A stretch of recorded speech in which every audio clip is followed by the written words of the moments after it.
Donc bienvenue à tous dans le podcast. Ce podcast est axé sur l'entrepreneuriat. Principalement, l'entrepreneuriat, c'est beaucoup de remise en question et du dépassement de soi.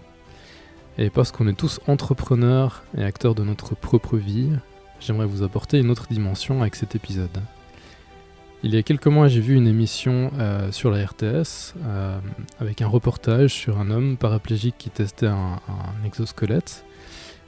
Cette personne était de Zurich, parlait anglais, et je me suis dit que ce serait un super bon sujet pour le podcast. Malheureusement, la barrière de la langue, avec l'anglais, je me suis dit, voilà, pour la plupart des auditeurs, c'est peut-être pas forcément accessible. Et je voulais que tout le monde puisse bénéficier d'entendre une interview. Et puis, voilà, donc 1 ou 2 semaines se sont écoulées. Et je retombe par hasard, et pourtant je regarde vraiment très rarement la télé, mais je retombe par hasard sur un autre reportage sur toi, Silke, et du coup je me suis dit, c'est génial, on a la même histoire quelque part, c'est très ressemblant, et tu parles français, tu habites en Suisse, et du coup voilà, c'est un parcours qui est inspirant aussi. Et c'est du dépassement de soi, clairement. Donc je me suis dit, génial, il faut que je la contacte pour le podcast. Donc voilà, on est là aujourd'hui. C'est super. Merci Silke d'avoir accepté de m'accueillir ici pour l'interview. C'est cool. Oui, merci à toi d'être là, c'est super, c'est chouette. Merci.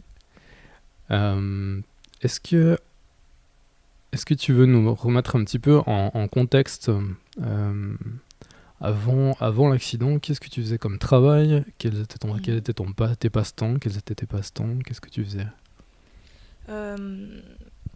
Alors, juste avant l'accident, j'ai été juste avant, à peu près pendant 15 ans, j'ai travaillé comme artiste de cirque professionnel en tant qu'équilibriste, contorsionniste, trapéziste.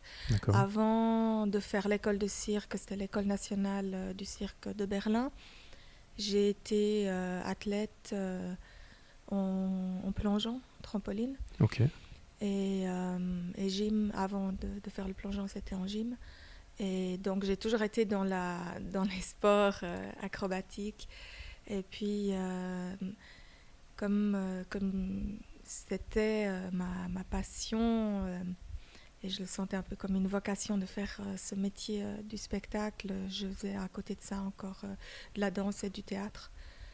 Et c'est ça, finalement, qui m'a menée à mon métier, que j'ai pratiqué avec beaucoup d'investissement, de passion, je sais pas comment dire, c'était tout, c'était ma vie, quoi. C'était ce que j'aimais. Et j'ai voyagé pendant toutes ces années. J'ai habité dans une caravane et je voyageais un peu dans le monde entier pour mes spectacles. D'accord. Et là, il est arrivé en 2007. En septembre 2007, j'ai fait une chute du trapèze sur un lieu de spectacle en Italie. Okay. Et là, j'ai eu beaucoup de choses dans mon corps qui se sont fracassées, cassées. Et c'est depuis ce jour-là que je suis paraplégique et que j'ai dû reconstruire une nouvelle existence. Ouais. Qu'est-ce que ça a remis en cause pour toi, en fait? Qu'est-ce que ça a remis en question? Ça a remis en question, en fait, toute ma vie, parce que mon identité, je me l'étais faite par rapport à mon métier d'artiste, bien que je savais que ce métier, c'est pas moi, on ne peut pas s'identifier à une activité, mais en même temps, quand on la pratique tous les jours depuis... Ouais, c'est plus qu'une passion, donc c'est... Oui, et c'est un métier qui prend le temps, en dehors on travaille, et puis dans le loisir, on fait la même chose, donc c'est loisir et travail, c'est tout en un. Et il fallait que je retrouve qui je suis, et mon corps avait été mon instrument d'expression, d'épanouissement. Et d'un jour à l'autre, ce corps-là que j'avais connu, que je connaissais jusqu'au bout des doigts, il n'était plus le même, n'était plus Ouais. là. Euh, Avec la paraplégie, il y a toute une partie de mon corps que je ne sens plus, Mhm. que je ne gère plus. Et il y a une partie entre deux qui a une sensibilité différente, qui est pas ni complètement paralysée, ni complètement valide. C'est une zone un peu entre deux qui est Mhm. chez moi dans la zone du bas-ventre. Et, et ensuite, on a beaucoup de sensations dans le corps qui sont complètement différentes. D'accord. Donc j'ai dû vraiment réapprendre ce corps qui était pour moi devenu un nouveau corps et ça m'a, ça m'a pris du temps Mhm. pour apprendre qu'un mal de tête, ça veut dire que j'ai une blessure au pied, qu'une nausée, ça veut dire que je sais pas, qu'il y a un problème, qu'il faut par exemple, je sais pas, que j'ai quelque chose à la cuisse. Enfin, Mhm. tout est. Les signaux sont Les différents. signaux sont complètement différents. Mhm. Euh, et oui, j'ai mis du temps. Pendant, on va dire, bien 4 ans après l'accident, j'avais beaucoup de peine à, on va dire, à aimer ce Ouais. corps paraplégique. Je supportais pas de me voir dans le miroir. J'avais l'habitude d'avoir des jambes très toniques et musclées. Le fait de voir mes jambes qui étaient devenues un peu comme des poupées chiffon, toutes molles comme ça, Mhm. sans forme, je m'identifiais plus à ça. Et du fait qu'il nous a fallu beaucoup de temps pour reconstruire la nouvelle profession et trouver, jusqu'à arriver à un niveau où le salaire pouvait rentrer de nouveau. Parce que faut savoir que tout au début, après l'accident,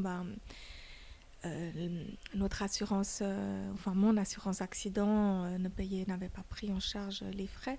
Donc pendant 4 ans et demi, il a fallu vraiment se battre aussi Mhm. d'un point de vue financier. Ouais. Et pendant tout ce temps-là, j'avais beaucoup misé sur la reconstruction professionnelle qui finalement s'est bien passée, qui était dans le domaine des décorations ballons, structures gonflables, où on a maintenant eu la chance de pouvoir construire notre entreprise, le Cannibaloon Team, qui maintenant qui roule, qui fonctionne, bien que ce soit une activité artistique indépendante, donc il faut toujours se battre Ouais. tous les jours. Mais ça fait plaisir quand même. Et pendant tout ce temps-là, du coup, je ne pouvais pas me mettre dans le sport de compétition. Je faisais du sport, j'avais acheté un premier handbike, un vélo à bras, tout de suite en sortant de l'hôpital en 2008, au printemps 2008. Je faisais plusieurs entraînements par semaine, mais ce n'était pas encore aussi intensif. Et c'est seulement 4 ans après l'accident que j'ai pu me mettre au sport de compétition. Et à partir de ce jour-là, je me suis entraînée quotidiennement, plusieurs heures. Et c'est là que j'ai pu enfin de nouveau refaire la paix avec ce corps, me sentir bien Mhm. dans ce corps paraplégique, parce que je retrouvais des sensations que j'avais eues, des sensations d'une personne sportive, d'une sensation physique, de sport, comme lorsque j'étais avec un corps tout à fait normal. Mhm. Et je me retrouvais, je me disais, ah oui, en fait, ça c'était moi, c'est vrai, ça je connaissais. Ok. Et vraiment, ça a fait un déclic par rapport à mon bien-être. Mhm. C'était important pour moi. Ok. Excellent. Et si on revient juste après l'accident, au moment où tu apprends que tu es paraplégique, Oui. j'imagine que c'est un moment que tu te rappelles toute ta vie. Qu'est-ce qui te vient à la tête, qu'est-ce qui te vient à l'esprit en fait quand tu apprends ça? Quelles sont les Euh, premières pensées? alors, disons que En fait, c'est un petit peu particulier parce que je ne l'ai pas appris d'un coup. Je n'ai aucun souvenir qu'on me l'ait annoncé que D'accord. j'étais paraplégique. Je l'ai vu que moi, j'étais dans un espèce de coma, dans une inconscience pendant 2 semaines. Mhm. Euh, je me souviens seulement du moment où j'ai repris conscience, comme si j'avais cette sensation de me réveiller d'un long sommeil. Et vu que les autres personnes qui étaient dans la chambre d'hôpital ne savaient pas que je m'étais réveillée, ces personnes continuent à parler Ah, entre elles. Et ok. c'est en écoutant ces discussions-là que je m'étais rendu compte qu'il y a quelque chose de grave qui était arrivé. D'accord. Et j'ai pas tout de suite compris que c'était la paraplégie. Et j'ai juste compris que quelque chose de grave était arrivé. Et après, j'ai appris un petit peu indirectement, Mhm. parce que ces personnes parlaient des effets collatéraux de la paraplégie. Donc j'ai d'abord appris les effets collatéraux, on va dire Avant de tout. savoir le diagnostic. Oui, en fait, Ouais. voilà, ils parlaient justement des fonctionnements des organes dans le ventre et tout, qui fonctionnaient plus correctement. Et puis après, ils sont venus avec une aiguille en piquant mes jambes. Et c'est là, gentiment, que j'ai compris que quelque chose s'était passé. Ouais.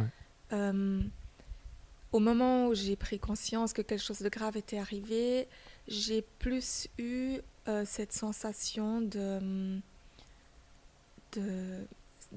on va dire, une réaction d'urgence. Comme quand il y a quelque chose de grave qui arrive dans la vie, on a de l'adrénaline et il faut tout de suite euh, rebondir, se battre. Et j'avais cette réaction-là. Je me Mhm. suis dit, ah, j'ai perdu mon corps. J'ai perdu ce corps que je connaissais, j'ai perdu mon instrument de travail. Il faut que je réussisse à en faire quelque chose. C'est vrai, je savais, j'ai toujours su que mon corps était pour moi un instrument d'expression, que ce n'était pas moi. Donc maintenant, il faut vraiment la théorie, la mettre en pratique Mhm. et pas me laisser abattre par ça. Et, et après, j'ai dès le début voulu croire au fait que toute situation peut terminer positivement Ouais. si nous, on a le mental qui croche par rapport à ça Mhm. et que toute chose a une raison d'être et que dans toutes les situations, aussi négatives qu'elles soient, on peut trouver quelque chose de bénéfique pour nous. Ouais. Alors, au fond de moi, je savais ça, Mhm. mais c'est vrai que c'était difficile d'un point de vue émotionnel Ouais. de pouvoir l'appliquer. Mais j'avais quand même un petit peu ces deux voix en moi. J'avais la voix de l'émotion qui était déprimée, qui était triste, qui était abattue. Et puis après, j'avais la voix de la raison qui me disait écoute, il faut crocher, il faut persévérer. Mhm. Et puis tu vas pouvoir ouvrir dans le futur des nouvelles portes et une nouvelle lumière va venir dans ta vie et tu vas voir, ça va être bien. Mais je ne savais pas quoi, comment. Ouais. Mais je savais qu'il fallait que je continue, que j'avance, que je fasse tout mon possible pour récupérer un maximum de santé. Ouais. Et c'est sur ça que je me suis basée. J'ai vraiment fait tout ce qu'il fallait pour essayer de guérir au mieux. Et on peut dire aujourd'hui, d'accord, il y a cette paraplégie, mais pour le reste, je suis en bonne santé. Mhm. Et qu'est-ce qui a fait que tu avais déjà cet état d'esprit-là à ce moment-là? De te dire que quoi qu'il se passe, tu vas trouver le positif à un moment donné, même si tu le vois pas encore maintenant. Ah, c'est quelque chose que pas tout le monde a. Et... Mhm. C'est c'est l'expérience de mon passé qui Mhm. m'a donné cet apprentissage. Et l'accident n'était pour moi pas la première chose difficile qui arrivait dans ma vie. Mhm. Euh, j'ai eu des situations extrêmes et difficiles déjà depuis un très jeune âge. Mhm. Et quand j'étais enfant, j'ai eu des moments où je n'avais pas encore acquis cette capacité-là et où j'ai vraiment sombré d'un point de vue émotionnel, dépressif et tout. Mhm. Et c'est en remontant la pente par moi-même, par ma propre volonté, parce que j'ai appris aussi très vite que pour remonter la pente, pour aller de l'avant, pour progresser, c'est que nous-mêmes qui pouvons le faire. Même Ouais. si autour de nous, on a des personnes qui font le maximum de ce qu'elles peuvent pour nous donner les moyens, le, le, le pas, l'action et disons le fait d'ouvrir la porte pour ouvrir la porte sur un nouvel horizon, c'est que nous-mêmes qui pouvons le faire. Mhm. Et ça, je l'ai appris très tôt. Je l'ai appris très tôt, aussi déjà en étant très jeune, j'étais confrontée à une situation entre la vie et la mort et j'ai décidé pour la vie, mais je l'ai décidé pas parce que c'est venu de l'extérieur, parce que j'avais pris cette décision. Ensuite, ça a suivi avec d'autres situations qui étaient très difficiles aussi dans la vie d'artiste de cirque. Il y a beaucoup de moments, moi j'ai travaillé pendant 11 ans en tant qu'artiste solo et le monde du cirque il est dur. Donc j'ai dû me faire ma place, j'ai dû rester forte en tant Mhm. que de femme seule là-dedans. Ouais. Et il y avait à ce niveau-là qu'il fallait que je me batte. Et puis après aussi dans le monde du spectacle où on doit souvent se produire quotidiennement. Sur scène, le public, nous on est sur scène, le public vient parce qu'il attend du divertissement, Oui, il ouais, attend une émotion de légèreté, de bonheur. Donc exactement. il s'attend pas à ce que nous on lui déverse nos propres soucis. Ouais. Et ça, je l'ai appris aussi par rapport à mon métier.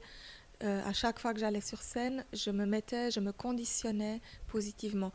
Quoi que je puisse Mhm. avoir comme souci, que ce soit mental ou des soucis physiques, parce que forcément, j'avais aussi des fois des petites blessures. Et en tant qu'artiste de cirque, on n'est jamais suivi par des médecins. Moi, pendant presque 20 ans, je n'étais jamais voir un médecin.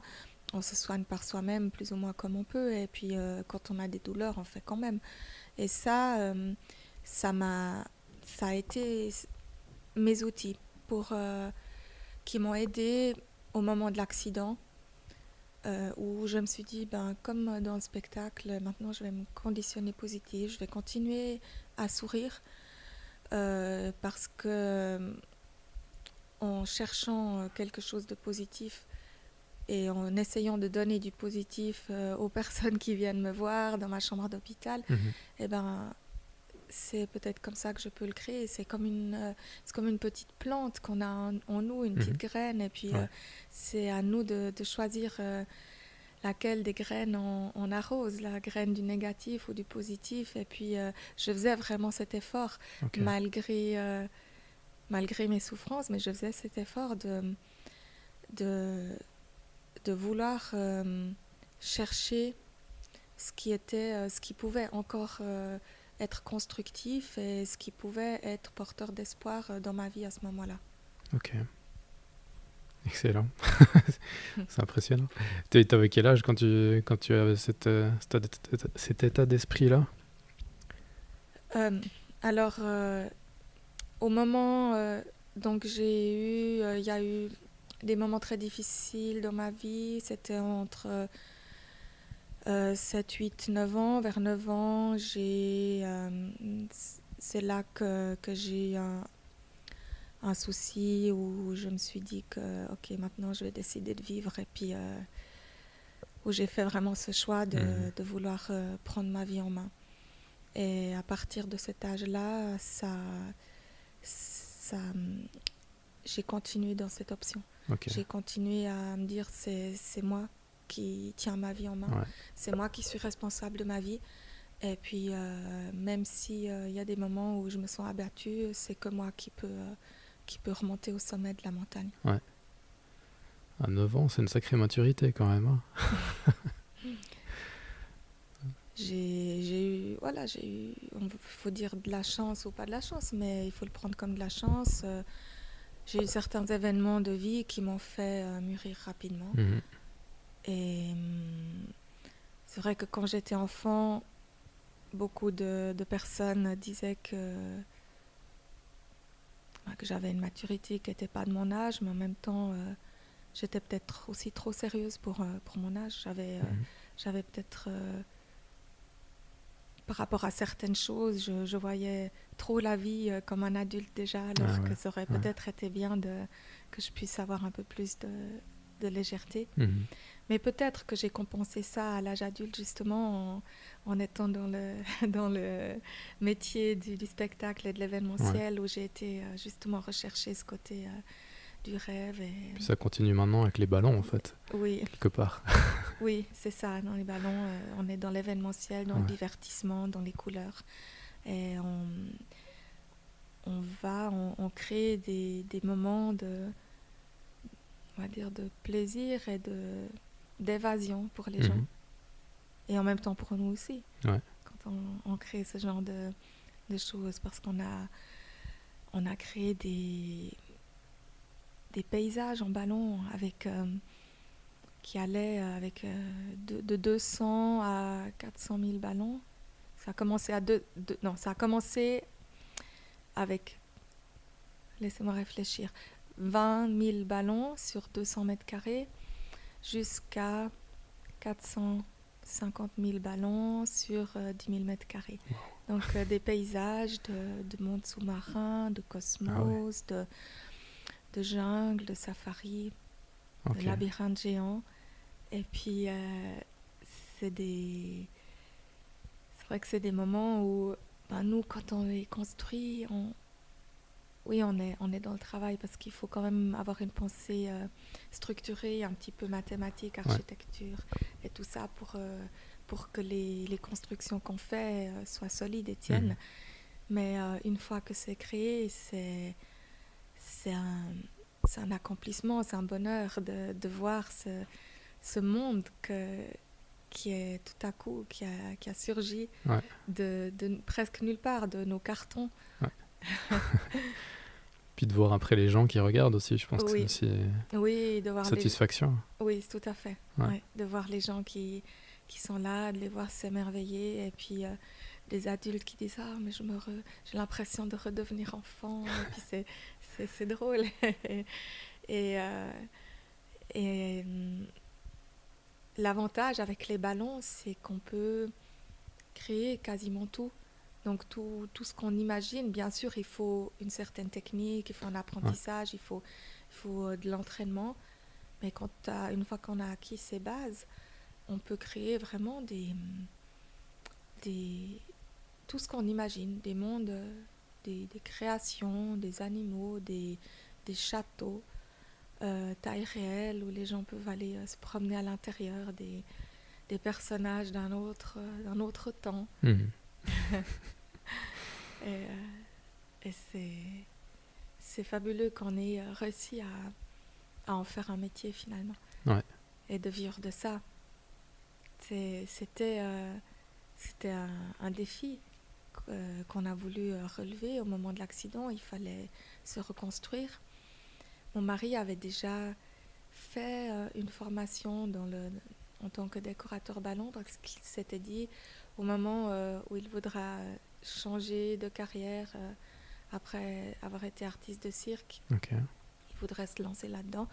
Et puis vu que lui a été déjà un peu cassé physiquement, parce qu'il a fait de la cascade de Sinamea, il a fait beaucoup de motocross, il a fait artiste de cirque, il avait des usures physiques où il pensait déjà à sa retraite, alors que moi pas du tout. Au moment de l'accident, j'étais encore absolument en pleine forme, donc c'était loin de moi. Mais c'est sa pensée à lui, au futur, qui nous a sauvés au moment de l'accident, parce qu'on n'avait plus rien. Tout ce qui était dans le métier du spectacle, de ce qu'on avait construit, même si on avait énormément de spectacles différents, qu'on était très polyvalents, une fois qu'on est en chaise roulante, tout ça, c'était plus possible. Bien sûr. Et c'est donc sur les ballons qu'on a tout misé, et on ne savait pas du tout si ça allait marcher. Il a fallu faire connaître cet art. Il fallait, et puis aussi peut-être expliquer aux gens ce qu'on pouvait faire, que c'était autre chose que juste des 3 ballons d'anniversaire qu'on cachait dans un coin. Ouais. Et puis oui, finalement, on a acquis la confiance de beaucoup de partenaires. Et puis on est demandé pour des décors ou pour même des enseignements maintenant à l'étranger aussi. Donc c'est vraiment passionnant. Excellent. Oui. Est-ce que tu as un petit rituel dans ton quotidien qui est peut-être un peu différent de la plupart des gens? Je sais pas, ça peut être de la méditation ou je sais pas, où tu écris, ou un petit rituel que tu ferais chaque jour. Alors, oui et non, parce que déjà, toutes mes journées sont très différentes, vu toutes mes activités très différentes que je fais. Mhm.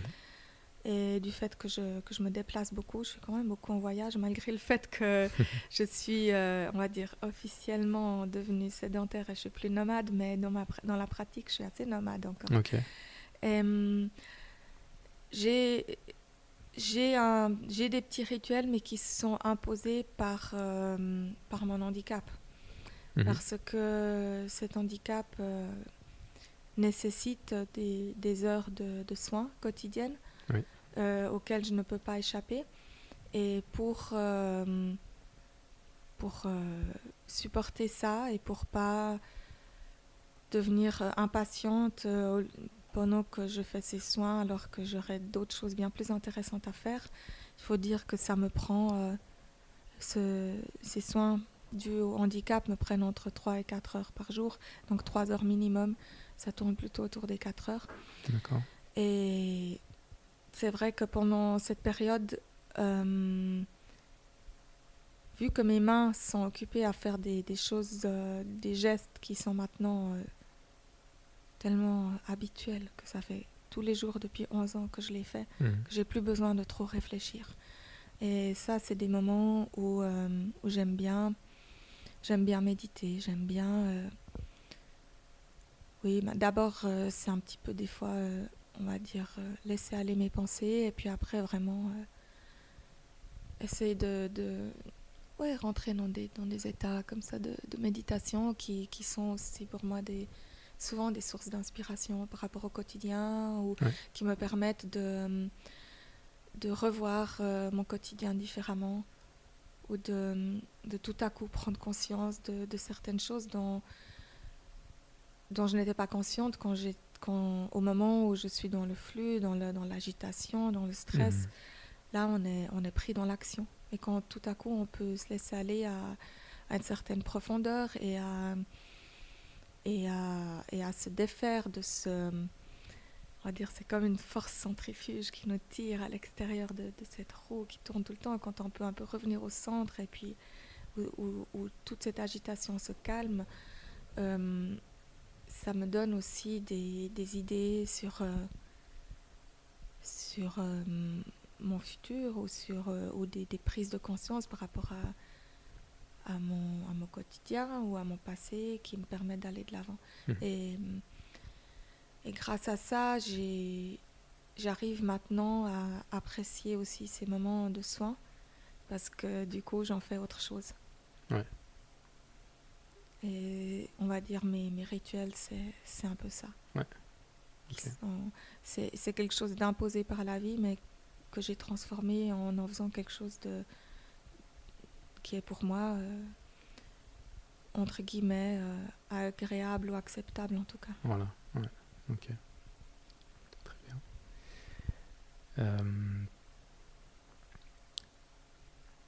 Est-ce que tu as déjà dit tout à l'heure, sauf erreur, hein, tu crois pas au hasard, c'est ça? Ou bien... Alors, pas vraiment. Je me dis, il y a...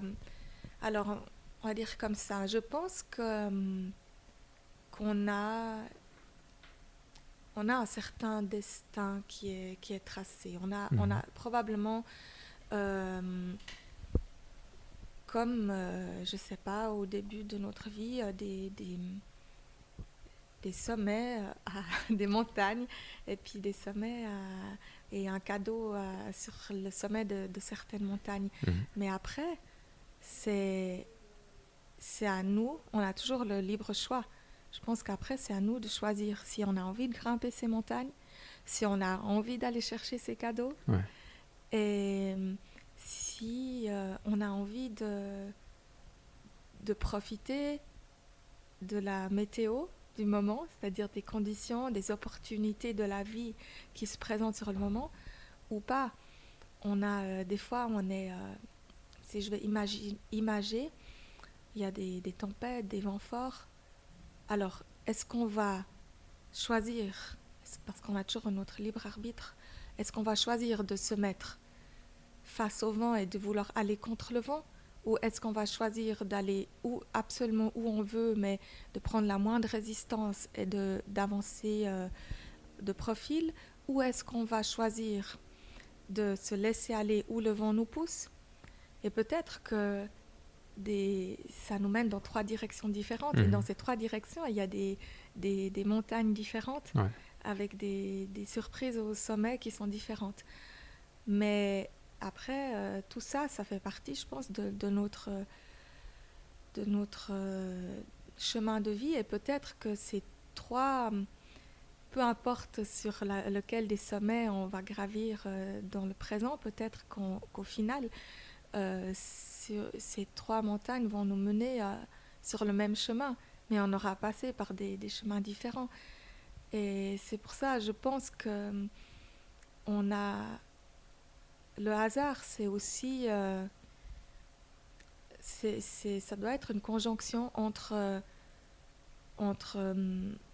certaines énergies qui ont été mises dans notre vie au début, et après aussi ce que nous on émane sur le moment, parce que nous, avec nos pensées et avec nos émotions, on attire certaines choses pour justement, parce que on va dire pour notre évolution plus grande, qui est de devenir un meilleur être humain, quelqu'un de plus intelligent, de plus sage. Alors on va attirer vers nous certaines situations. Et le hasard, je pense que c'est tout ça. Des fois, on attire à nous des situations qui sont désagréables. Et puis, on les attire à répétition. Mais pourquoi? Moi, je me dis, c'est parce que c'est quelque chose, c'est un point faible qui est encore en nous et qui est pas géré, qui est pas guéri. Et tant qu'il sera pas guéri, on va continuer à attirer ça. Si quelqu'un a un problème avec l'envie, avec peut-être d'être, comment on dit ce mot, d'être de jalousie ou comme ça, il va forcément toujours voir chez les autres ce que les autres ont de mieux que lui. Ils ont un meilleur... Toujours se comparer, en fait. Voilà, un meilleur homme, une plus belle femme, une plus belle maison, une plus belle famille, plus de succès dans le métier, dans le sport. Et c'est seulement une fois que la personne, elle aura pu guérir ça en elle, et puis qu'elle pourra se dire, mais je suis heureux par rapport à ce que je suis moi maintenant, je suis fière de moi par rapport à ce que j'ai acquis et ce que j'ai réussi à atteindre par rapport à mon passé, par rapport à tout mon chemin parcouru, et qu'elle ne se comparera plus avec les autres, mais avec elle-même, en voyant que par rapport à ses moyens à elle, elle a réussi énormément de choses, et puis que si elle se compare que à elle-même, elle serait championne olympique parce que c'est par rapport à elle-même. À ce moment-là, tout à coup, il y aura plus ce problème de jalousie, et elle va plus attirer des personnes qui auront plus, et ça va plus susciter cette émotion. Donc, il y a, je pense, dans ce sens-là, le hasard, et c'est des concours de circonstances qui sont des enseignants pour nous faire avancer vers des plus grands sommets. C'est beau. Mais ouais, je rejoins tout à fait ton explication, qui est très parlante. Merci. Est-ce que tu penses que le fait d'être artiste de cirque, d'avoir fait beaucoup de sport avant l'accident, est-ce que ça t'a vraiment, est-ce que ça t'a aidé par rapport à à traverser ces épreuves et sur quel point de vue ça t'a aidé? Oui, je pense que ça m'a aidé euh, sur plusieurs points de vue qui sont le mental, qui sont l'émotionnel, qui sont la capacité à endurer la souffrance. Mhm. Euh, c'est vrai que cet handicap que j'ai est lié à des souffrances physiques, mais j'ai appris aussi à les supporter parce on sait aussi que la perception de la douleur, elle est largement liée aussi à l'émotionnel. Ouais. Même si c'est pas que ça, mais elle est largement liée à Mhm. l'émotionnel. Et on arrive à, on arrive, même si on n'arrive pas à enlever complètement, mais on sait aussi que par la méditation, par l'auto-hypnose, moi j'aime pas l'hypnose quand on est par une personne extérieure, mais j'aime bien quand on peut prendre le contrôle de soi-même, Ouais. être maître de soi et de son corps. Et par tous ces moyens-là, on arrive à gérer la douleur autrement que par des médicaments chimiques qui finalement font des effets secondaires qui à long terme sont pas bien pour notre corps, Ouais. surtout quand on a des douleurs chroniques comme j'ai. Et le fait d'avoir à l'époque aussi dû me produire en spectacle alors que des fois j'avais vraiment des vraies blessures Ouais. et, et qu'il fallait ne pas le montrer, il fallait faire comme si tout allait bien. Ouais. Ça m'a aidé à acquérir cette capacité et aussi le fait de devoir me régénérer rapidement quand on avait plusieurs spectacles par jour, tous les jours, 7 jours sur 7 pendant plusieurs mois. Ben, je savais, j'ai une nuit, elle fait quelques heures, elle est courte, il faut que pendant ces heures-là, rapidement je m'endorme pour Ouais. rapidement tomber dans un sommeil profond qui est plus régénérateur et j'arrive assez bien, même encore maintenant, euh, à me rendormir rapidement parce que toutes les nuits je suis réveillée par mes douleurs. Mais euh, je suis réveillée et puis après je me refais un exercice de détente profonde et j'arrive à me rendormir moi-même presque sur commande. Et D'accord. ça c'est quelque chose que j'ai acquis même déjà un peu avant dans mon métier Ouais. d'artiste de cirque où j'avais pas beaucoup le temps pour régénérer. Et puis le fait d'avoir été athlète aussi, c'est en fait quand on est athlète et qu'on a des compétitions ou qu'on est artiste et qu'on a un moment où on a un spectacle, c'est des moments dans la vie où on sait qu'il faut être à 100%. Il faut donner tout ce qu'on a. Il Ouais. faut donner le meilleur de ce qu'on a sur ce moment. Et peu importe les autres soucis, il faut réussir Mhm. à se mettre dans une bulle et tous les autres problèmes, ils ricochent sur nous à ce moment-là. Et c'est un exercice que j'ai pratiqué beaucoup, qui m'aide encore actuellement. Ok. Je ne sais pas si avec ça j'ai répondu Oui, oui. à la Tout à question. fait. Merci. Donc aujourd'hui, quel sport tu pratiques? Alors aujourd'hui, je pratique essentiellement trois disciplines sportives, même un petit peu plus. C'est-à-dire, j'ai commencé avec le vélo à bras, le handbike, après l'accident. Et, et là, je me suis mise au paratriathlon. Donc là, je pratique aussi encore le fauteuil de course, Ok. la natation. Et puis, le Béliac aussi, mais c'est pas un sport de compétition, mais c'est une planche sur laquelle je suis couchée à plat ventre et j'avance parce que je prépare un défi pour cet été Ok.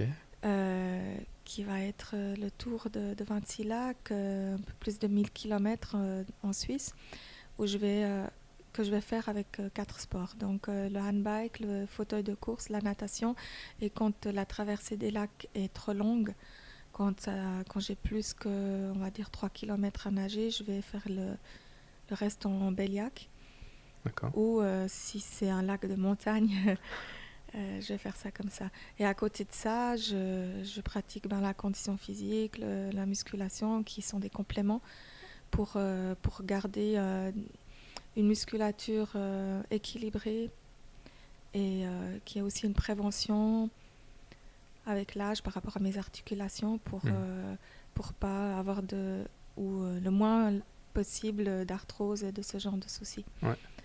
Que c'est des soucis qu'on a quand on est en fauteuil roulant, quand on fait toujours un peu les mêmes mouvements. Okay. C'est particulièrement important de pouvoir travailler, pas unilatéralement, mais vraiment travailler les muscles antagonistes aussi, et tout ça. Tu as toujours une vision à long terme, en fait, j'ai l'impression, non? Tu penses toujours très loin. Je pense au présent et loin aussi. Ouais. Je pense à être satisfaite de mon présent, à faire ce qui est bien dans mon présent, mais en même temps, je sais que c'est mon présent qui construit mon futur. Ouais. Et je pense toujours à long terme, et puis je me dis, je vais être aussi penser bien en me disant, en espérant que je vais encore avoir la chance de vivre beaucoup d'années et beaucoup de choses. En ayant entendu que l'espérance de vie des personnes avec une lésion médulaire était pas aussi longue que quelqu'un de valide. Okay. Et puis les problèmes qu'on pouvait avoir à long terme à cause du fait d'être toujours assis. Et là, c'est vrai que dès le début, je fais beaucoup de prévention, que ce soit contre les escarres, que ce soit pour équilibrer mes épaules, pour éviter la scoliose dans le dos, pour éviter que ma capacité pulmonaire diminue, comme ça peut être beaucoup le cas avec un autre problème. D'accord. Et pour aussi les organes que j'ai, les organes vessie intestin aussi qui dégénèrent aussi si on ne fait pas attention. Okay. À cause des problèmes de paraplégie, de spasticité, tout ça. Donc oui, à ce niveau-là, j'ai une vision à long terme pour ma santé. Ouais, très bien. Qu'est-ce que le sport t'apporte dans ton... Comment dire, dans ta vie en général, mais qu'est-ce que ça t'apporte comme qualité en fait? Oui, c'est vrai que ça c'est une question à laquelle j'ai moi-même déjà réfléchi quelques fois, parce que ça a commencé comme ça. Lorsque j'ai eu cet accident, je m'étais posé la question, mais est-ce que j'ai tout fait faux? Est-ce que c'était faux d'avoir misé toute ma vie en grande partie sur mon corps? Ouais. Est-ce que j'aurais pas dû? Est-ce que j'ai pris une fausse route? Et c'est aussi pour ça que pendant 4 ans et demi après l'accident, j'ai pas osé trop me remettre dans le sport de compétition, parce que je me disais, mais peut-être que j'aurais pas dû, peut-être que c'était pas la bonne voie. Et après, en 2012, j'ai commencé les compétitions, et pendant 1 année et demie, je faisais les compétitions avec en fait on teste pour voir si c'était vraiment ce qui était juste pour moi. Okay. Et ces tests étaient assez concluants, puisque j'ai été quasi chaque fois sur le podium, et j'ai fait vraiment des résultats qui m'ont moi-même surprise au niveau d'avoir fait des records du monde, battu des records de marathon et beaucoup de bons résultats. Alors je me disais, là, je me suis dit, bon, si c'est comme ça, si j'ai cette facilité-là dans le sport, c'est que si ça fonctionne comme ça pour moi, c'est que c'est probablement une voie qui est juste pour moi. Ouais. Et à ce moment-là, alors j'ai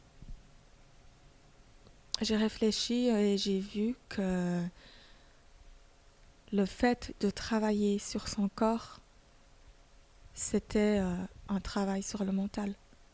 Que c'est pas juste s'occuper de la chair, on va dire comme ça. C'est quelque chose de beaucoup plus profond. Et c'est grâce à ça aussi que maintenant, je peux, je peux m'investir vraiment dans le sport en me disant que c'est pas quelque chose de superficiel. Parce que pour atteindre un haut niveau, que ce soit en sport, que ce soit en- on va dire, dans un art de spectacle acrobatique ou en danse ou ces choses-là, il faut une grande discipline personnelle. Ouais. Il faut savoir faire même quand on n'a pas envie. Il faut savoir faire parce qu'on a la vision à long terme.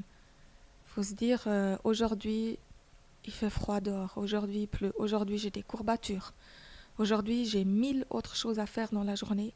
Ça me stresse d'aller m'entraîner parce que j'ai beaucoup de retard dans ma comptabilité, j'ai 10 mails en attente, j'ai des téléphones à faire. Non, il faut réussir à dire stop, à mettre ça en parenthèse et à aller s'entraîner en sachant à long terme que si on ne le fait pas, notre objectif de compétition, quand la saison recommencera, si c'est par exemple en période d'hiver, si on ne le fait pas, eh bien on va tout à coup avoir baissé de niveau et on ne pourra pas le rattraper. Ouais. Après, on sait aussi que le sport, aussi à long terme, c'est hyper bénéfique pour la santé. Bien sûr, le sport de compétition, c'est encore autre chose parce que là, on crée plus de radicaux libres, on va plus forcer alors qu'on devrait des fois s'arrêter. C'est encore autre chose. Mais quand on fait du sport de compétition intelligent, on peut aussi éviter ça et prévenir le fait que ça aille dans l'extrême. Et c'est un investissement sur le long terme à ce niveau-là. Parce que si on investit pour sa santé, eh ben, on sera plus performant aussi dans son travail. On sera plus performant longtemps aussi avec l'âge qui avance. Et ça fait justement, c'est lié, ça nous fait travailler sur notre volonté. Et la volonté, c'est la base de tout dans la vie. Sans volonté, on n'ouvre pas les yeux, on ne cligne pas, on ne se lève pas le matin. C'est hyper basique. Sans volonté, on va même pas faire un pas en avant, on va même pas s'habiller. C'est la base. Alors, l'être humain ne peut pas vivre sans volonté. Sans volonté, il va mourir. Et on voit ça aussi avec des personnes âgées où le conjoint est décédé, qui se laissent aller et qui vont mourir ou qui vont être malades beaucoup plus rapidement parce qu'elles abandonnent la volonté de vivre et de se battre. Et nous, au contraire, si on développe notre volonté, la vraie volonté qui vient de l'intérieur, on peut vraiment atteindre des grandes choses et plus de choses que peut-être qu'on croit aujourd'hui. Aujourd'hui, on se sent limité sur une certaine capacité, mais en ayant la volonté d'aller tous les jours un peu plus loin, de repousser ses limites, c'est-à-dire d'aller de chaque fois, tous les jours, faire quelque chose où on se croyait pas capable hier, eh ben, on va devenir plus performant, on va devenir plus grand. Et ça, le sport apporte ça. Le sport apporte aussi de devoir pas donner... Ouais, c'est un petit peu contradictoire, mais pas donner toute l'importance au corps. On sait, oui, le corps est important, mais si ton corps te fait mal, si ton corps a froid ou il a trop chaud, ben, il faut pas te dire eh ben, c'est moi qui suis au bout. Des fois, on a des douleurs musculaires, mais notre corps, si on regardait l'énergie d'un point de vue atomique, on aurait encore de quoi faire 2 fois le tour de la Terre. Ouais. Donc, notre corps nous envoie des signaux et il nous met dans une illusion parce qu'il a envie de repos. Le corps, il veut la voie la plus facile. Donc, des fois, il faut apprendre à pas écouter son corps comme étant le roi. Notre corps, c'est un petit enfant et nous, on est le parent, l'adulte de cet enfant. Et donc, il y a la discipline personnelle, il y a le fait de savoir repousser ses limites, de savoir se dépasser, le fait de travailler sur sa volonté, il y a le fait de ce rapport avec le corps qui peut devenir plus sain, justement, en lui donnant de l'importance sans lui donner de l'importance. Le respecter, l'entraîner, mais pas lui laisser être le roi du monde. Et puis après, il y a aussi le côté du travail concret sur l'état d'esprit positif. Parce que quand vous décidez de participer à une compétition, vous ne pouvez pas partir défaitiste. Il ne faut pas que vous partiez défaitiste ou que vous partiez pessimiste. Déjà, le fait, le jour de la compétition, de se lever le matin, de partir de bonne heure, de se mettre sur la ligne de départ, c'est déjà une première victoire par rapport à soi-même. Parce que déjà, on s'est dit, ok, je vais donner le meilleur de moi-même. Ouais. Et on est obligé pendant un moment, pour être performant en compétition, de se mettre dans un état d'esprit de gagnant. Et ça, c'est quelque chose qui nous apporte quelque chose de bien pour notre vie. Après, encore d'autres aspects du sport, c'est que en faisant du sport de compétition, c'est un grand investissement au niveau temps. Et ça va vous prendre 3, 4, 5, 6 heures par jour. Et du coup, vous avez moins de temps pour votre travail et pour les autres choses, ou pour votre famille, et pour votre ménage, pour votre vie privée, pour vos amis. Et il faut apprendre à être structuré. Ouais. Il faut apprendre à être structuré, à ne pas perdre du temps dans les rêveries. Il faut éviter de repousser les choses au lendemain. Ce qui doit être fait, même on n'a pas envie, hop, on le fait, comme ça c'est fait, c'est liquidé. Et puis être vraiment dans sa tête, d'être clair, de se dire pour que j'ai le temps, pour que je puisse me prendre le temps pour cet entraînement, il faut que j'ai fait le reste de mon travail, que j'ai 30 minutes pour la comptabilité, j'ai 35 minutes pour finir mes mails, j'ai 15 minutes pour aller amener ça dans un magasin. Et puis, il faut être structuré. Et ça nous aide aussi dans tout ce qu'on fait. Et il y en a sûrement encore plein d'autres, mais tout ça, déjà, ce sont des aspects positifs du sport qui sont pour moi des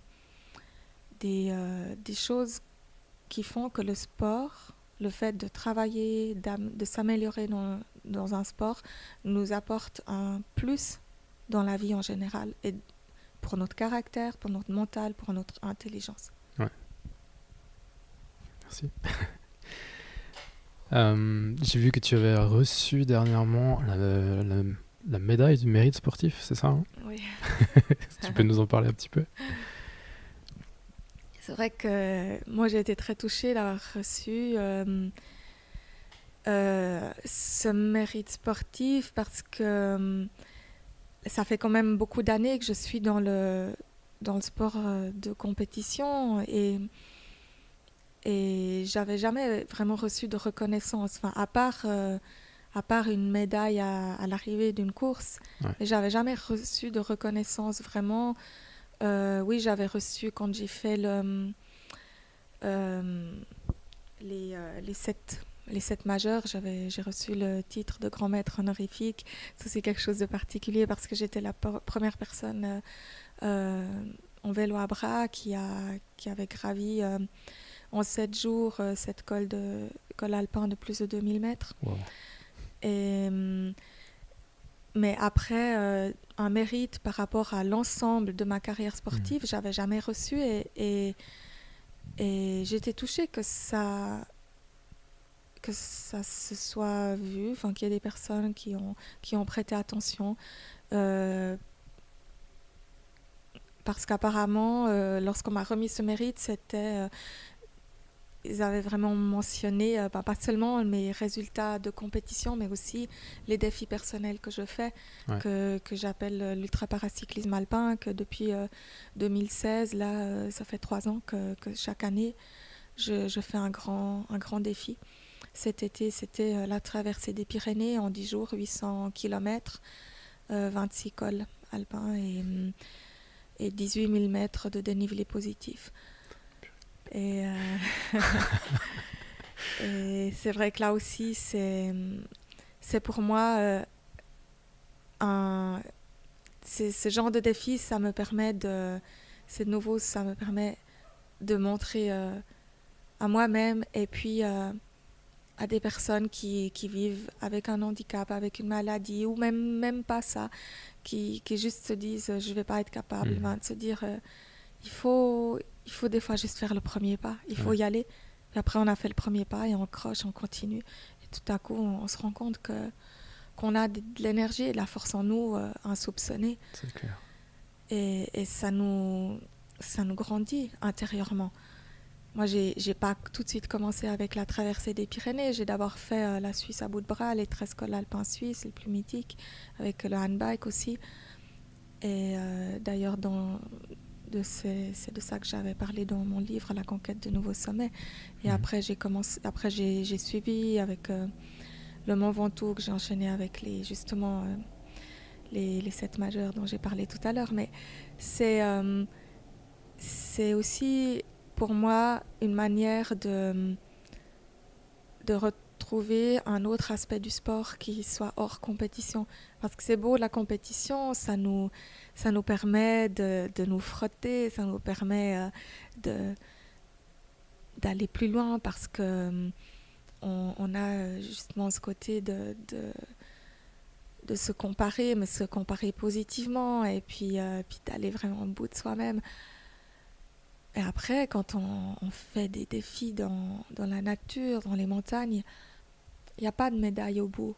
Il n'y a pas de concurrents qui sont là à nous titiller, à vouloir faire une attaque. Non, mais on est soi-même avec soi-même pendant plusieurs jours. Et puis tous les jours, il faut pédaler pendant 8 heures, 10 heures, 13 heures, 15 heures de suite. Et puis là, on est juste avec sa propre voix intérieure. Ou des fois, on a envie d'abandonner parce que des fois, on a des douleurs de toutes sortes, les douleurs de frottement parce qu'on est toujours dans la même position pendant des heures. Et puis après, il y a les douleurs habituelles neurogènes que j'ai. Après, il y a les douleurs musculaires, les tendinites, les claquages. Et là, faut se dire, ok, j'ai un objectif, je vais aller au bout. Et c'est que moi-même qui peut me dire d'y aller.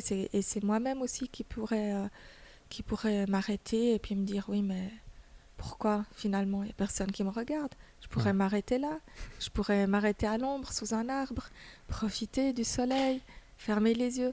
Non, je me dis, mais j'ai un objectif et je vais aller au bout. Et après,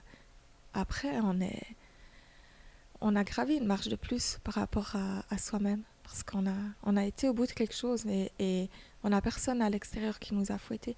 Mais on a eu un accomplissement avec soi et la nature et la montagne. Et la montagne avec ses caprices de météorologiques, avec j'ai eu des différences de température dans un seul défi de 30 degrés. Et du très chaud, du très froid, de la pluie, du beau temps. Et c'est avec ça qu'on joue. Et finalement, c'est beau aussi parce qu'on se sent de nouveau tout petit. Dans la nature, par rapport à la montagne, on est juste rien. On est comme une petite feuille dans le vent. Et puis ça nous remet à notre place. On est rien de plus qu'un élément, qu'un brin d'herbe qui est aussi à côté de nous, qu'un papillon, qu'une chèvre, qu'un point de vue vivant. On est juste un être vivant qui est là et qui a envie de grimper. Peut-être des fois quand je monte sur ces sommets, des fois je vois des insectes qui essayent de monter sur une plante tout en haut, puis je me dis mais qui sait, peut-être qu'eux aussi ils ont galéré en essayant de grimper sur cette fleur parce que ça glisse ou parce que ça colle ou parce qu'il y a du vent, et puis c'est juste un autre niveau. Et je trouve que c'est bien aussi des fois de pouvoir se repositionner par rapport à la vie, et ça nous permet de relativiser les choses. Après, en étant au sommet d'une montagne, je regarde en bas, je regarde le panorama, je regarde la vallée. Et là, je me dis, c'est un peu comme dans la vie. Des fois, on a des soucis, on a des œillères, on est comme au fond de la vallée. On sent ces soucis, on voit que ça. Mais si on montait un peu plus haut, on verrait le panorama et on verrait que on est coincé entre deux maisons Ouais. et que le monde, il est vaste, il est grand. Il y a tellement de chemins autour de nous qui s'ouvrent, tellement d'horizons, tellement de lumière autour de nous.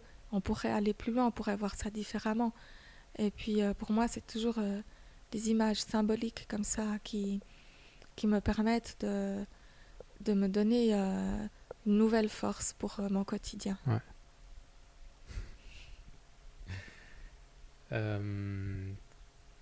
J'ai vu que tu faisais aussi des conférences publiques. Oui. Qu'est-ce que c'est exactement ces conférences? Je suis pas rentré dans le... Je n'ai pas regardé en détail de quoi il s'agissait. J'ai quelques idées, mais est-ce que tu peux nous en parler? Alors, en fait, c'est pas toujours la même chose, hein. Il y a des... D'accord.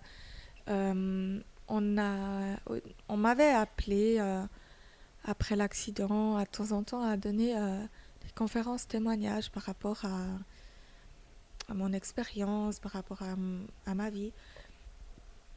Et là, je me suis dit que je trouvais que c'était peut-être trop restreint.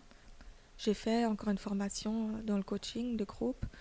Et puis, depuis, mes conférences, elles sont axées sur des aspects qui vont un peu dans différents thèmes. Il y a le sport handicap, il y a le dépassement de soi, il y a la motivation, ou des témoignages par rapport à des défis que j'ai faits. Ouais. Et puis, des fois, c'est aussi dans des styles team building où je fais participer les gens pour essayer qu'eux-mêmes trouvent des chemins. Quand on a choisi par exemple un thème, je sais pas, la peur par exemple, eh ben, je donne des exemples par rapport à des choses que je connais, que j'ai vécues. Et puis après, ben, je fais travailler et réfléchir les personnes qui sont là pour qu'elles-mêmes elles trouvent ces solutions, parce que les meilleures solutions, c'est pas celles que vous amènent les autres, c'est celles que vous trouvez au fond de vous-même. Ouais. Vous pouvez être guidé par l'autre personne. Alors j'essaie surtout d'être le guide, mais pas de donner une solution qui ne sera pas appropriée à l'autre. Et donc ces conférences, c'est ça, c'est des conférences, coaching, témoignages, ça varie un peu entre ces différents aspects. Ok. Tu t'adresses principalement à des jeunes ou pas spécialement? Pas spécialement, ça varie. Ouais. C'est selon les demandes. Ok. Ça peut être des entreprises avec des adultes, ou même des fois des écoles avec des enfants, selon comment on m'appelle. Et puis pour moi c'est très sympa et c'est très intéressant aussi d'avoir des tranches d'âge très différentes, parce que c'est une manière différente de parler, c'est une manière différente d'expliquer. Ouais. Et c'est très intéressant de pouvoir avoir ces différentes catégories, que ce soit des enfants très jeunes, des adolescents, des jeunes adultes, ou même des personnes plus âgées que moi. Ouais. Et qu'est-ce que tu as envie de leur transmettre à ces gens? D'une manière générale, j'ai envie de leur donner l'accès à leur force intérieure, l'accès à leur courage, l'accès aux héros qu'ils ont en eux.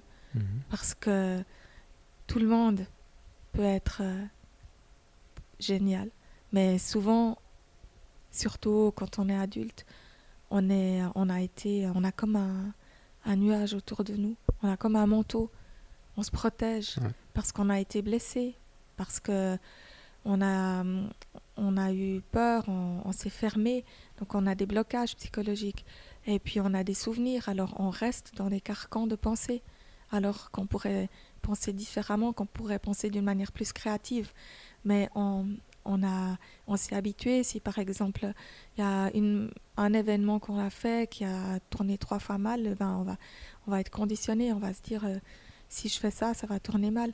Et il faut réussir à se défaire de ça. Il faut réussir à enlever, je sais pas, je vais imaginer ça avec comme un oignon qui a une pelure qui est brune, qui est brun à l'extérieur, et puis on enlève toutes ces couches de peau, et dessous on trouve ce légume qui est tout blanc, qui est blanc, donc c'est la couleur un peu de la pureté. Et puis nous, c'est un peu pareil, on a un soleil en nous et on a des nuages qui cachent ça. Ouais. Et on doit oser les enlever. Et savoir que c'est pas parce qu'on va enlever ces couches qu'on va être plus vulnérable. On peut enlever ces couches de nuages, on peut enlever ces couches de saleté qui sont sur nous, mais après, on a toujours le droit de mettre un petit imperméable transparent qui fait que les choses négatives vont ricocher dessus. Ou bien, après, on peut être tellement lumineux, on peut être comme un soleil que quand il y a des choses négatives, quand elles s'approchent, elles vont brûler. Et elles ne vont pas pouvoir rentrer au cœur, dans notre cœur. Et j'ai envie de transmettre aux personnes vraiment basiquement ça, qu'elles reprennent conscience de ce qu'elles sont, du trésor qu'elles sont et qu'elles ont au fond d'elles. Ouais. Très bien, un très beau message. Par rapport à l'exosquelette, j'ai vu que toi tu avais aussi essayé l'exosquelette, c'est ça, hein? Tu as participé à un projet Twice, c'est ça? Il s'appelle Oui, c'est Twice. ça. Oui. J'ai juste vu que quelques images comme ça, que tu avais donc testé l'appareil et tout, et je voulais voir comment... Je me demandais qu'est-ce que toi tu as ressenti en fait en l'essayant. Oui. Qu'est-ce que... Alors là, ça fait plus de 2 ans que je collabore avec cette équipe à l'EPFL pour mettre en place cet exosquelette. Au début, lorsque je l'ai testé les premières fois, il n'était absolument pas aussi avancé qu'aujourd'hui. Okay. Il n'était pas du tout encore adapté à mon handicap, à ma morphologie aussi bien que maintenant, et on l'a beaucoup, beaucoup fait évoluer depuis. Mais malgré tout, la première fois où j'ai pu me remettre debout, où j'ai pu marcher, faire des premiers pas, je ne vais même pas dire marcher parce qu'au début c'était vraiment l'appareil qui faisait bouger mes jambes, c'est plutôt ça. Mais c'était un rêve éveillé, c'était un rêve auquel je ne rêvais plus, qui tout à coup se réalisait. Parce que après l'accident, j'avais encore espéré pendant 2 ans. J'avais espéré avoir une récupération, j'avais espéré retrouver quelques capacités physiques. Ça s'est pas fait. Et du coup, j'ai abandonné cet espoir et je me suis fait à l'idée que j'allais rester assise pour toujours. Et tout à coup, là, j'étais debout. Et puis mes jambes, elles bougeaient. Et comme elles avaient bougé, ça faisait plus de 9 ans, au moment où j'ai testé l'exosquelette la première fois, que j'étais assise dans le fauteuil roulant. Et là, pour la première fois, après 9 ans et demi, je revoyais mes jambes qui faisaient ce mouvement de la marche. Et c'était absolument émouvant. C'était fou, c'était incroyable. J'avais de la peine à me tenir debout, j'avais des vertiges, je sentais pas mon équilibre. En même temps, c'était hallucinant. Je me sentais un peu comme dans un rêve, surtout aussi parce que déjà, je revoyais ces jambes bouger. Après, parce que j'avais la tête qui tournait, parce que je me revoyais debout, mais je retrouvais pas les sensations de moi debout avant. Donc j'étais désorientée quand même. Et j'avais des harnais de sécurité qui me tenaient, donc j'étais suspendue. Et c'était étrange parce que il y avait certaines sensations que je retrouvais de moi valides, déjà par rapport au regard, par rapport au redressement du dos. Mais après, mes jambes, je les sens pas du tout. Et puis, j'arrivais pas à balancer l'équilibre avec mes pieds, avec mon bassin, puisqu'ils sont paralysés. Alors, je savais pas comment faire. Je faisais que de vriller. Et j'ai appris par la suite qu'il fallait que je fasse l'équilibre avec le haut de mon corps, avec les épaules et la tête. D'accord. Mais c'est pas habituel, c'est pas normal. Euh, et donc j'avais cette sensation aussi, j'étais très très heureuse et en même temps j'étais un petit peu déçue parce que c'était pas aussi facile que j'avais Ouais, imaginé. Moi, quand j'ai rencontré cette équipe pour la première fois, j'ai cru que c'était vraiment facile, quoi. ok. On se mettait dedans, dans cet exosquelette, et puis Puis on allait. paf, c'est parti. Ouais, et puis c'est parti. Eux, quand je les ai rencontrés la première fois, ils m'ont dit on va marcher, et puis nous, notre objectif, c'est de participer à la compétition, au cibathlon, la compétition des on va dire, athlètes bioniques, athlètes handicapés avec moyens auxiliaires, Ok. qui avait lieu le 8 octobre 2016 à Zurich, alors que là, nous étions début juillet. Et il y avait des obstacles, c'était une course d'obstacles en exosquelette à faire. Et moi, quand ils m'ont dit ça, ben, je me suis dit, bon, ben, d'accord, alors aujourd'hui on marche, demain on fait les obstacles, puis après on va encore faire des trucs un petit peu plus avancés. On va peut-être faire un marathon, du trampoline ou bien de la danse, des, des petites choses un peu plus évoluées. Ok. Et quand je me suis mise debout, j'ai dit, oh là là, je sais pas ce que je viens de dire il y a une demi-heure, mais j'arrive même pas à marcher. Puis je me suis rendu compte de la difficulté que Ouais. j'allais avoir à déjà réussir à aligner un pas toute seule par moi-même sans être suspendue à ces sangles. Et sachant que 3 mois après, il fallait que je gère une course d'obstacles Ouais, c'est toute ça. seule. et, et donc là, je me suis rendu compte il fallait investir au niveau entraînement, au niveau temps Ouais. pour y arriver.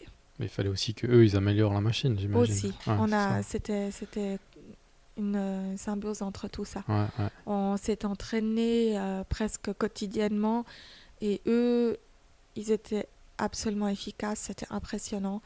Euh, Moi, un jour, je leur disais une chose qui allait pas et le lendemain, ils l'avaient réparé. Ok. Et réparé, on va pas dire réparé, c'était pas Corrigé. cassé, mais corrigé. Ouais. Au début, moi, j'avais de la peine par le fait de ne pas sentir mes jambes et de ne pas pouvoir les regarder. Mhm. Donc, il m'avait mis des vibreurs, il m'avait mis des bips sonores pour me faire comprendre où était ma jambe. On a vraiment changé aussi la trajectoire du pas pour que le pas soit de plus en plus fluide, Ouais. naturel et Ouais. moins saccadé. Parce qu'en étant saccadé, premièrement, c'est plus robotique. Et deuxièmement, ça me faisait perdre l'équilibre. On a travaillé sur la position du dos qui est de plus en plus relevée, qui est maintenant, actuellement, on a une position de dos entre 1 et 3 degrés seulement, alors qu'au début, ou même je crois 1 degré en avant, qui est très peu, alors qu'au début, on était peut-être à 20 degrés en avant. Mhm. J'étais complètement penchée en avant. Je marchais comme un chimpanzé parce que j'avais besoin de ça pour l'équilibre. Et puis, et puis par rapport à la configuration de l'exosquelette qui n'était pas encore terminée. Ouais.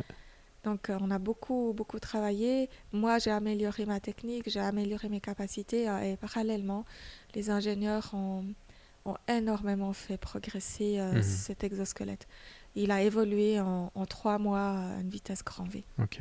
Ils ont pas dû beaucoup dormir non plus, je Ah pense. Hein. ça, non, non, non, non, c'est fou.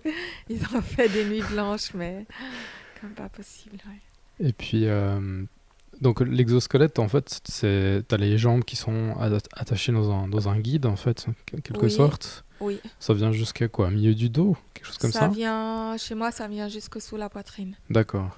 Et c'est comme une structure extérieure euh, qui encercle mes jambes, Mhm. les pieds, le bassin, les genoux, le bassin. Et ensuite, j'ai une, euh, une structure rigide dans le dos et des ceintures qui se crochent au ventre, au bas-ventre et puis aussi ensuite sous la poitrine. D'accord. Et de ce que j'ai vu, t'as des béquilles spéciales, en fait, où au Oui, bout, t'as des petites commandes pour donner l'impulsion à la machine au niveau des jambes, c'est ça? oui, c'est ça. J'ai des béquilles. Une des deux béquilles est reliée à l'ordinateur, au boîtier électrique qui est dans le dos, que je porte un peu comme un sac à dos. Mhm. Et dans cet ordinateur, il y a des programmes préinstallés. Les programmes, c'est les différents mouvements. Ouais. C'est les... Il y a les différents types de marches. On a 3 vitesses de marche. On a la marche avant, la marche arrière. On a la montée, descente d'escalier, montée, descendre une rampe raide. On a le slalom, on a s'asseoir sur un tabouret, s'asseoir sur un fauteuil qui est encore plus mou, qui est plus bas.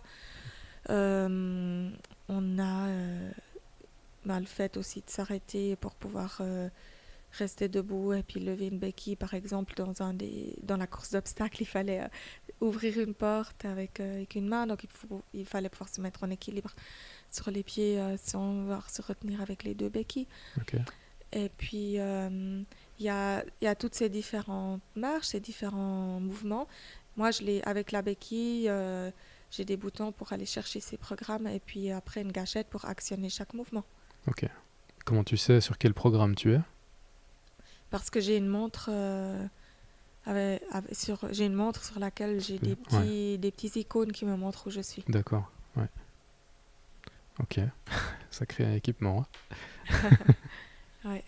Oui, il faut apprendre aussi, il faut Ouais, apprendre à manipuler, il faut apprendre après aussi à savoir,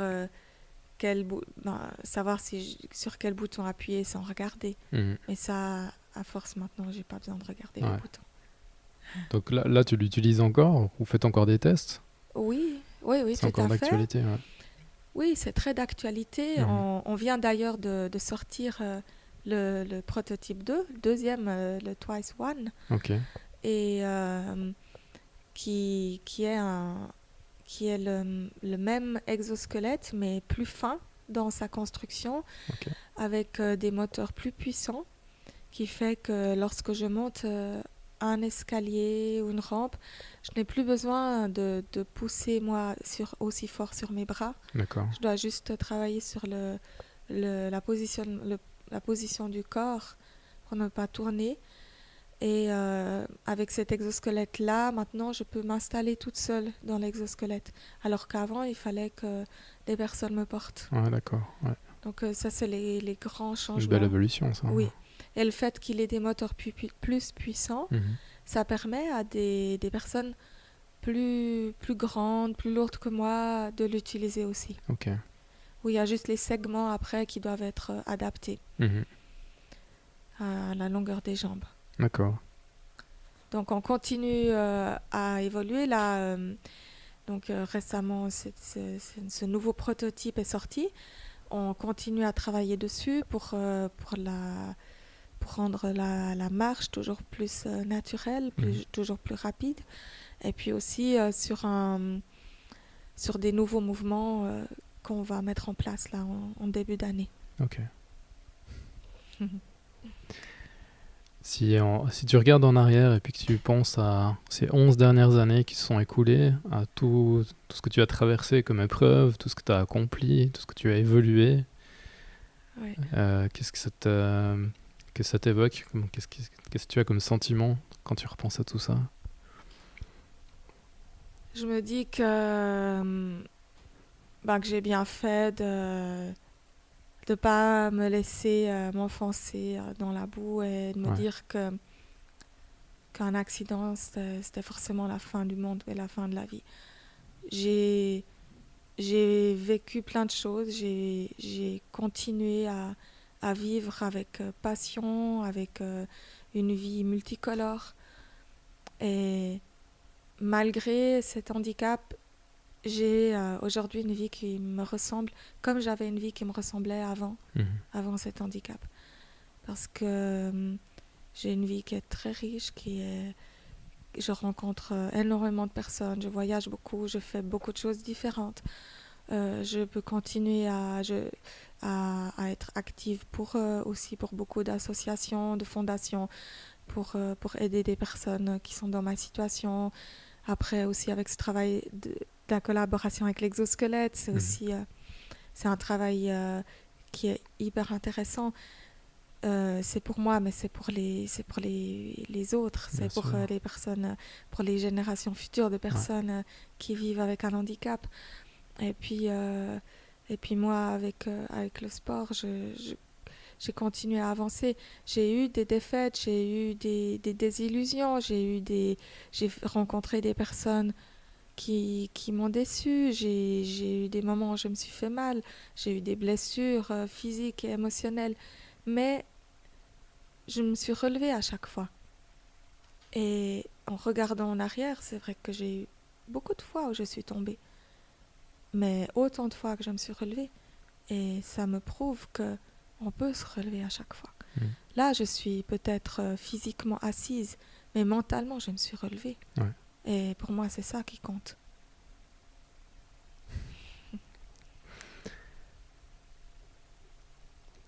S'il y avait, quels seraient les trois mots, les trois moments les plus forts? Quels ont été les trois moments les plus forts dans ces 11 ans? Alors, j'ai pas encore réfléchi à ça, mais j'ai eu, alors depuis le début, on va commencer. Peut-être après 4 ans et demi, quand enfin on a eu gain de cause avec l'assurance et qu'on est sorti de ce combat juridique avec tout ce qu'il fallait faire avec l'avocat et tout ça Ouais. pour juste avoir mes droits, pas comment dire, pas de rente ou des choses comme ça, mais avoir mes droits par rapport à ce qui m'est dû. Ouais. Que l'assurance devait prendre en charge les frais de l'accident et des moyens auxiliaires.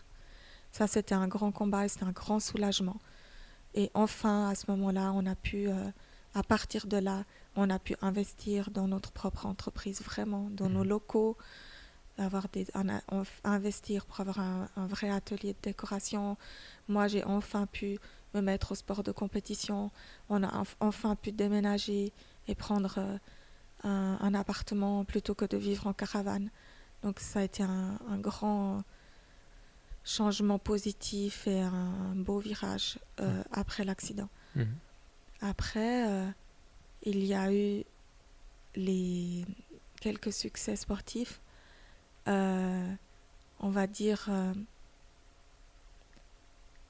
il y a deux grands succès sportifs que je vais mettre en deuxième position ex aequo, pardon. C'est quand j'ai fait le meilleur temps mondial au marathon, parce que je ne m'attendais pas du tout à ce résultat. Je venais d'acquérir un nouveau handbike, ça faisait 2 jours que je l'avais. Ok. J'étais pas encore à l'aise avec Ah ouais. les changements de vitesse, c'était tout différent. Le handbike que j'avais avant, j'avais le changement de vitesse sur les pédales, là il était sur la fourche, et puis j'avais le frein qui était à un autre endroit. Le handbike était complètement différent, mais je savais il fallait y aller, il fallait à fond, il fallait aller juste, il fallait pédaler vite, c'est tout ce que je savais. Ouais. Et puis comme on était énormément de monde au départ de ce marathon-là, on était dans les 220, et puis je voulais pas me laisser enfermer dans la masse. Ouais. Parce que j'avais toujours peur des carambolages, parce que surtout dans les premières années de compétition, j'ai très souvent été chahutée, et puis il y a eu des accidents en départ de course, Mhm. et je voulais me sortir de la masse. Alors Ouais. tout ce qui m'importait, c'était m'éloigner, tracer au début, faire ma place, retrouver un peu d'espace autour de moi. Ouais. Et j'ai pédalé vite pour ça. Et après, j'ai continué. Alors une fois que je me sentais un peu libre, que j'avais de l'espace devant moi, j'avais pris le rythme, j'ai continué, et chaque fois que je voyais un trou, je passais.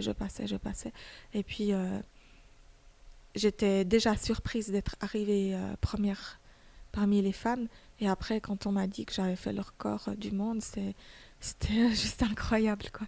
Je m'attendais pas du tout, et euh, c'était encore pas longtemps que j'étais dans le sport haut niveau handbike, même si j'en pratiquais depuis 2008, depuis que j'ai eu l'accident, que je suis sortie de l'hôpital. Mais c'était une surprise. Tout à coup, je me suis dit, ah, mais apparemment, du coup, je peux vraiment me battre avec les meilleurs du monde. Là, je rentre dans l'élite mondiale. Puis, malgré moi, et de nouveau, comme je disais tout à l'heure, je voulais tester si c'était juste pour moi de prendre le chemin du sport et du travail avec mon corps. Et de nouveau, c'était une preuve pour moi que c'était juste par rapport à ma vie. Et après, il y a eu ce titre de vice-championne du monde qui a été au championnat du monde qui ont lieu dans le canton de Lucerne, à notre ville. Et le hasard a fait que y a un stade de sport devant l'hôpital qui est à 100 mètres, 200 mètres de l'hôpital. Non, même pas 200, je pense à peine 100 mètres. Et puis, on faisait une boucle de 7 km qu'on faisait 7 fois. Et puis, chaque fois, on repassait devant cet hôpital. Et dans cet hôpital, moi, j'ai été livrée en 2007. J'étais presque morte. Et après, 8 ans après, je suis au championnat du monde. Et puis, je gagne ce titre de vice-championne du monde. Et pour moi, j'avais bouclé la boucle avec ça. J'avais refait la paix avec mon passé. J'étais plus la victime de mon sort. J'étais plus à ce même endroit. J'étais plus la personne qui avait reçu des grosses pierres et puis qui était écrasée sous les pierres. Non, j'avais réussi à me sortir et à grimper par-dessus ces pierres qui voulaient m'écraser et puis à me hisser et puis à me retrouver en altitude. Et c'était à ce moment-là, j'étais comme apaisée. J'avais l'impression d'avoir fait ce qu'il fallait. Et j'avais plus rien, par rapport à moi-même, j'avais plus rien à me prouver. Je savais que c'est bon, j'étais redevenue Silke Pan comme je me connaissais.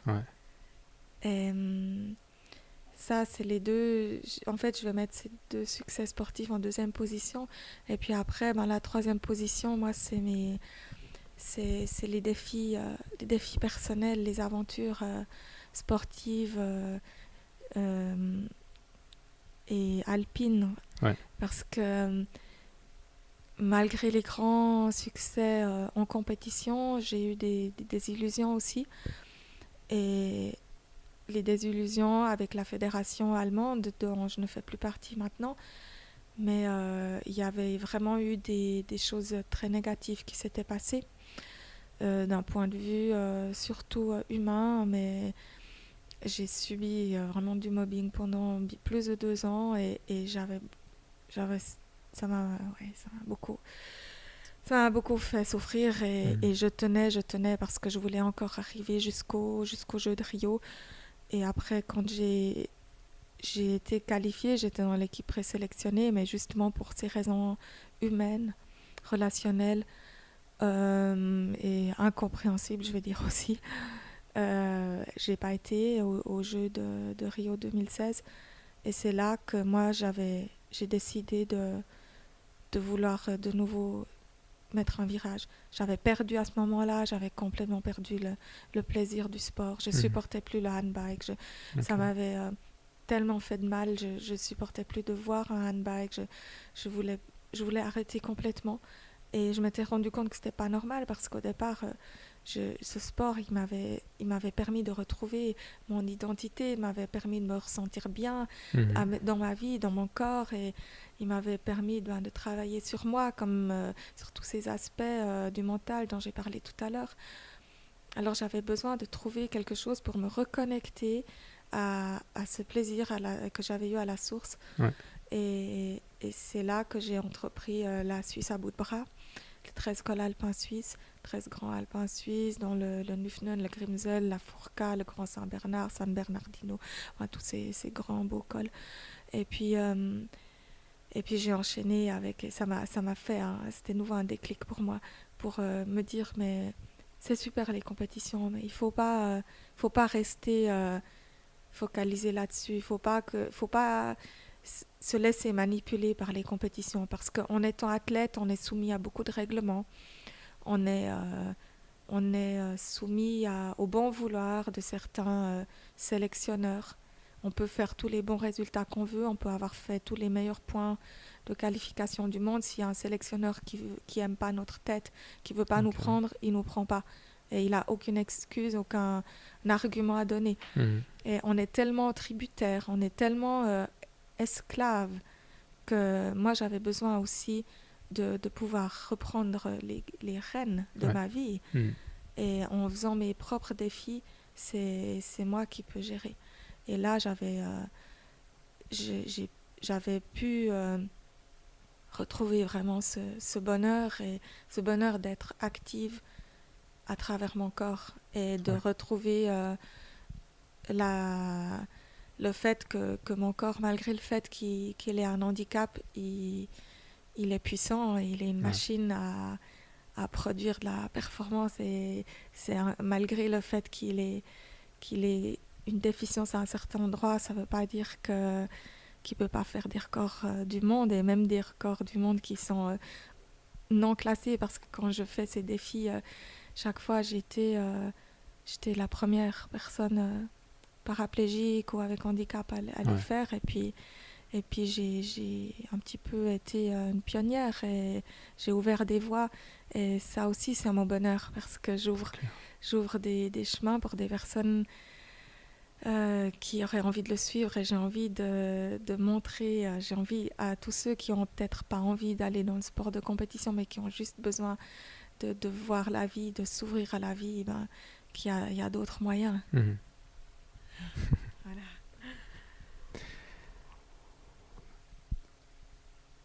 Est-ce que tu as un message pour les auditeurs qui sont peut-être dans le doute ou dans une situation qui les challenge en ce moment? Alors, je n'ai pas non plus réfléchi auparavant, mais d'une manière spontanée, je vais dire, ça sert à rien d'avoir peur de quelque chose qui peut nous arriver, parce que forcément, au moment où ça nous arrive, ça ne sera pas exactement comme on l'a imaginé. Et deuxièmement, on va, en même temps que la difficulté, la vie va nous donner des outils et une énergie qu'on n'a pas actuellement au moment où on y pense. Moi, j'avais toujours, au moment où j'étais acrobate, j'étais artiste de cirque, quand je voyais une personne en fauteuil roulant, ça m'effrayait. J'avais peur de ça. Je me disais, mais si un jour je devais avoir un accident ou un handicap, ok, si j'étais aveugle, je ferais ça. Si j'étais sourde, je ferais ça. Si j'avais un doigt amputé, je ferais ça. Mais par contre, avec être en fauteuil roulant, je ne pouvais pas m'imaginer que je puisse être heureuse et vivre en fauteuil roulant. C'était la chose la pire qui puisse m'arriver. Et puis en fait, au moment où c'était là, j'ai plus pensé à moi, ce que je pensais avant. C'était là et il fallait faire avec. Et puis justement, comme je viens de le dire, j'ai eu des pensées, des énergies, des inspirations, des idées qui me sont venues spontanément par rapport à ma situation, que je n'aurais pas eu, que je n'aurais pas pu avoir avant. Et ça ne sert à rien donc de se faire du souci par rapport à des choses qui pourraient arriver. Parce que premièrement, on se pollue son présent avec, en enlevant de la qualité dans son présent, en s'enlevant de l'énergie dans notre présent. Et deuxièmement, on prépare rien. On ne prépare pas le futur en ayant peur. Tout ce qu'on peut faire, ce qui est peut-être positif, oui, c'est avoir un plan B, avoir un plan C.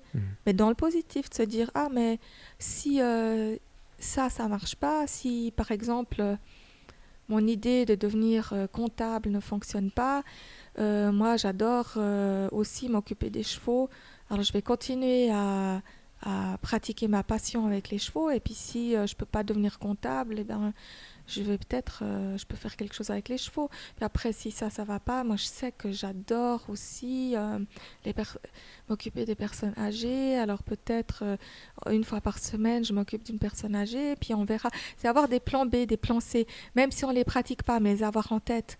Ça, c'est constructif. Mais pas dans le négatif, pas dans la peur. La peur, c'est une non-confiance en la vie. La peur, c'est donner, c'est nourrir nourrir le petit diable qui est en nous, qui veut nous effrayer. Ouais. Alors que si on a confiance, on croit en notre bonne étoile. Et puis c'est elle qui nous nous guide. lance, qui nous guide, qui nous lance des petites étincelles de force tout le temps.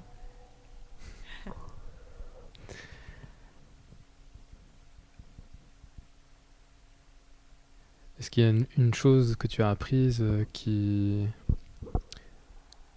serait importante pour les entrepreneurs? Toi qui es aussi entrepreneuse pour le coup. Oui. Alors, qu'est-ce que je pourrais dire qui est important pour les entrepreneurs, c'est déjà, je pense que c'est important de croire en sa passion, croire en ce qu'on aime, même si c'est quelque chose de complètement différent, de complètement original, quelque chose qui n'existe pas. Si c'est une activité qui nous plaît et puis à laquelle nous on croit, eh ben crochons. Et puis il n'y a pas de raison que c'est pas parce que ça n'a jamais été fait que c'est impossible. Et puis après, aussi quand on est indépendant, ne pas se laisser décourager quand il y a des périodes plus creuses, parce qu'il faut toujours regarder un peu plus loin, regarder sur l'ensemble, regarder sur l'année, regarder sur les 2 ans, et puis se dire que c'est pas parce qu'on a un mois de janvier et de février qui va mal que toute l'année elle va aller mal, parce que après on sait qu'il y a de nouveau un mois de septembre ou de juin qui va hyper bien. Et puis rester créatif. Rester créatif parce que notre société, elle est toujours en évolution rapide. C'est une société dans l'instantané. C'est une société qui veut que ça bouge tout le temps. Alors nous, rester ouverts et créatifs à nous adapter au changement. Je pense que c'est très important pour pas se dire « Ah, mais moi, je pratique cette chose-là ou je pratique cet art-là. » Et puis les autres, ils n'ont qu'à aimer, ils n'ont qu'à adhérer. Non, les autres, la vie continue. Alors nous, on doit suivre le flot. Ouais. Donc rester flexible et ouvert et créatif et positif, parce qu'il faut continuer à croire à ce qu'on fait, c'est important. Merci beaucoup, Silke Pan. Merci pour ton temps. Où est-ce qu'on peut te retrouver? Où est-ce qu'on peut te suivre sur Internet? On peut me suivre, alors j'ai un site internet, silkepan.ch, avec une page des actualités. Ensuite, je suis assez active aussi sur Facebook. Okay. J'ai page et profil. Un petit peu sur Instagram, un petit peu sur Twitter, un petit peu sur LinkedIn, mais le plus, c'est quand même Facebook et mon site. D'accord. Et j'ai un blog aussi, WordPress, mais c'est quand j'ai le temps, j'écris de temps en temps. Okay. Donc sur mon site, il y a un petit peu les différents réseaux sociaux qui sont écrits. D'accord. Et puis j'essaye dans la mesure du possible de rester, de donner des nouveautés par rapport à mes actualités. Ouais. Ok. Merci beaucoup. Et puis je te souhaite tout bon pour la suite, pour tous tes projets, parce qu'il y en a beaucoup encore. Oui. Et puis bravo pour ce parcours, c'est juste génial. Merci. Oui, merci à toi, merci pour votre écoute, et puis j'espère que ça puisse apporter du punch et de l'envie d'aller de l'avant. J'en suis sûr. Merci. Merci. À bientôt. À bientôt.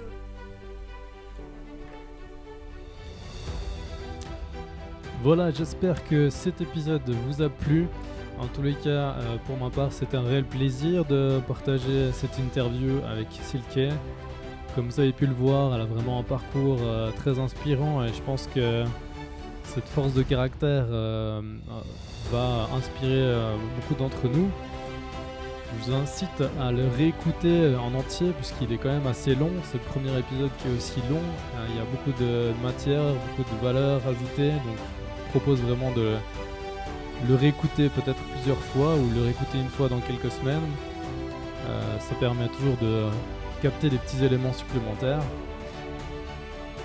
Si vous avez envie de partager quelque chose par rapport à cet épisode, n'hésitez pas à aller soit sur le site webstrategy.ch, sur le Facebook, il y a sur Twitter aussi, sur YouTube, vous le retrouvez partout. Vous pouvez mettre des commentaires, vous pouvez partager. N'hésitez pas à mettre 5 étoiles aussi sur Apple Podcast, ça m'aide à référencer le podcast. Et voilà, sinon je vous souhaite tous mes vœux pour cette nouvelle année et je vous dis à tout bientôt pour le prochain épisode. À bientôt.